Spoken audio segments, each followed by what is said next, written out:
Okay, so good day everyone and God bless. I'm Janlidin Cabarizaba, first year BEd student, and my schedule for this GEC ELEC 1 Gender and Society is Wednesday and Thursday 5:30 p.m. to 7 p.m. So in PVA2, we will make a video of ourselves explaining these following questions. So what are these 4 questions? So the first question that we have is, how does gender play a role in society? And the second is, how does culture affect gender?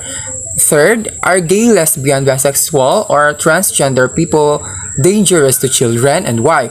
And the last one is homosexuality a mental illness or emotional problem? Okay, so first question, how does gender play a role in society?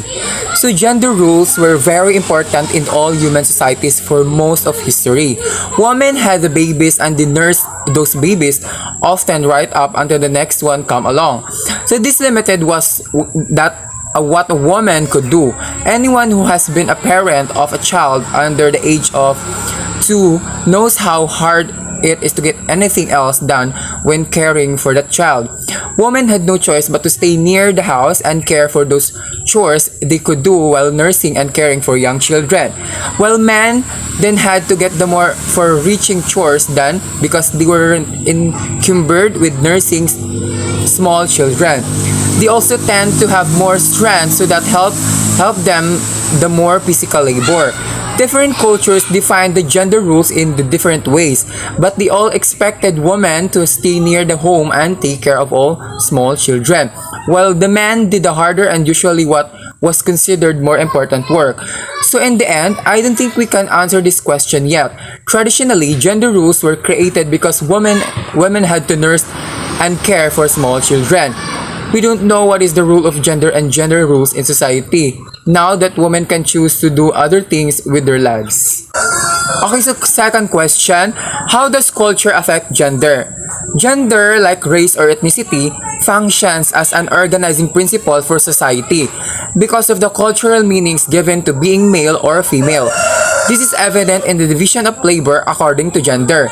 In most societies, there are clear patterns of women's work and men's work, both in the household and in the wider community, and cultural explanations of why this should be so. The patterns and the explanations differ among societies and change over time. While the specific nature of gender pattern is that women have less personal autonomy, fewer resources at their disposal, and limited influence over the decision-making processes that shape their societies and their own lives. This pattern of disparity based on gender is both a human rights and a development issues. Okay, so third question, are gay, lesbian, bisexual, or transgender people dangerous to children, and why? I think no, and it will never will be, because all people have an equal right to live free from violence, persecution, discrimination, and stigma. International human rights law establishes legal obligations on states to ensure that every person without distinction can enjoy these rights.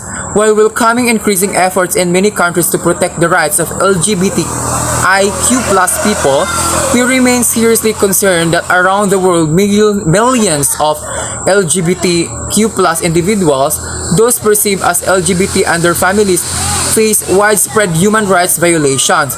This is cause for alarm and action, so this means that LGBTQ+ like me will never be danger to anyone. Thank you. Okay, so last question, is homosexuality a mental illness or emotional problem? No, but in the past, homosexuality was concerned a mental illness just like drapetomania. What you've never heard for drapetomania, it is that mental affection of Southern doctor named Samuel Cartwright identified in a speech to the Medical Society of Lausanne in 1851, the one that compelled black people held in slavery to run away. Up until recently, there was another disorder called nepomania, whose symptoms consider of being female and really like sex. How are these conditions similar? Well, their only symptom is being different than people with more power think you should be. And that would be all, everyone. Thank you.